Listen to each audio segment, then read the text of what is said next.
If our channel grows, then I'm sure we can spend a lot more than this.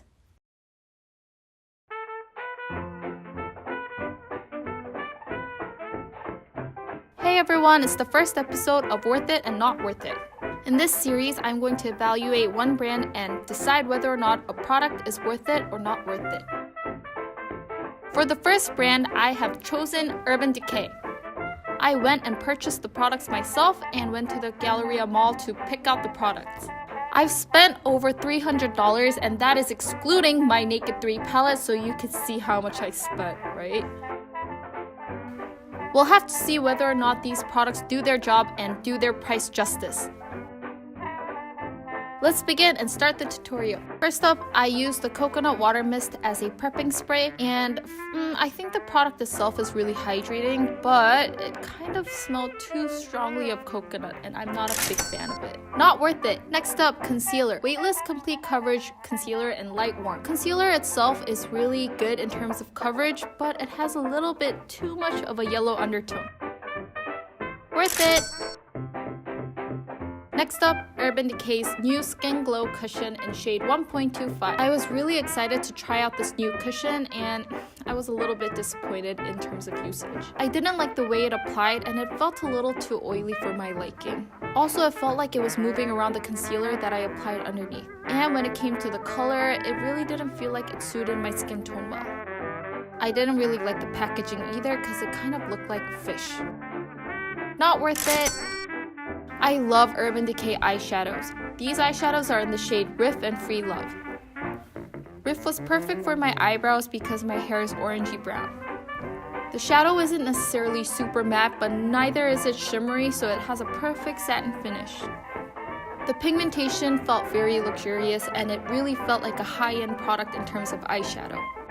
Free Love is a corally orangey peachy color that works perfectly as a daily shadow when you just want to use one color to go.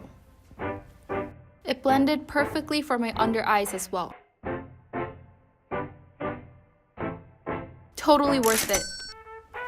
The famous Naked palette. Now, if I was to recommend one Naked palette out of the series, I would definitely recommend the third one. Recently, the Naked Heat palette was really popular, but I felt like the palette itself was overall too red. The color spectrum of the Naked 3 palette felt more suited for overall skin types, and even if you're not a warm tone, you could totally go for the colors on the palette. The shimmery colors on the palette work perfectly for the inner corners to lighten up and brighten the eyes. The color that I am applying on my eyelids is a rosy champagne gold color, and I'm sure by now I don't have to mention the pigmentation, right guys? In terms of cost efficiency, I would say that this really does its job. Worth it. I would definitely buy this. Now, this product was a little interesting. It was a palette that consisted of a contouring color, a highlighting color, and a blush.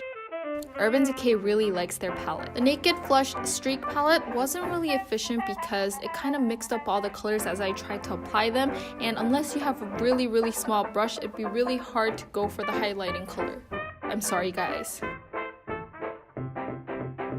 The surface of the product gets really messy and I really don't recommend this. Also, the contouring color has shimmer in it and that does not work well in terms of contouring. It's more suitable for bronzing.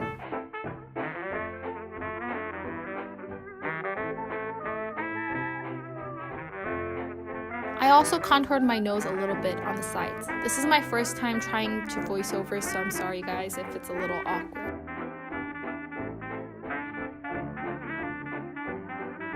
Not worth it. So hard to use. Next up, the Glide On Eye Pencil in color Whiskey. I really love the type of brown this color is. Most eyeliners tend to move around or smudge easily if it's this creamy, but this one applies really softly and stays like the way you applied it. The product's longevity was really good as well. It lives up to its name, Glide On. Worth it! Troublemaker Mascara. This product, even though it was a new release, wasn't anything innovative and it just had a really thick wand that kind of would have been hard to apply for people with monolids. Not worth it. Next up, the Glide On Lip Pencil in color Crash. Personally, I really prefer lip pencils if they apply well over lipsticks. Makeup Forever had a product like this and called it a tint or a lip stain type lip pencil. Really nice, and it applied super creamy on my lips. Worth it! Vice Waterproof Lip Tattoo in color Flame. When I went and visited Urban Decay, I really felt like they were trying to push this product because it was out on the main dashboard. This color had a lot of sparkle and shimmer in it, and the way it applied was really interesting. Not worth it. I didn't really like it. The famous all-nighter makeup setting spray. I definitely recommend this product. It kind of smells like paint or something like paint thinner, but I really liked how it fixed my makeup. No wonder it's a bestseller. Worth it. I have completed my makeup look, guys. I have never used Urban Decay like this where I did my whole face just using their products. There were a lot of products that I liked, but there were also products that I felt like didn't do its price justice. Urban Decay tended to focus on its colored products such as eyeshadow in terms of pigmentation and application, and when it came to the base makeup products such as foundation, I didn't really feel like it was good. My favorite products were the 2 single eyeshadows that I tried and also the concealer.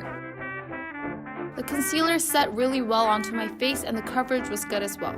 In terms of eyeshadow, I felt like these shadows were a lot better than drugstore or road shop eyeshadows. The eyeshadow in color Riff was perfect in terms of application, and I really liked how it worked with my brows.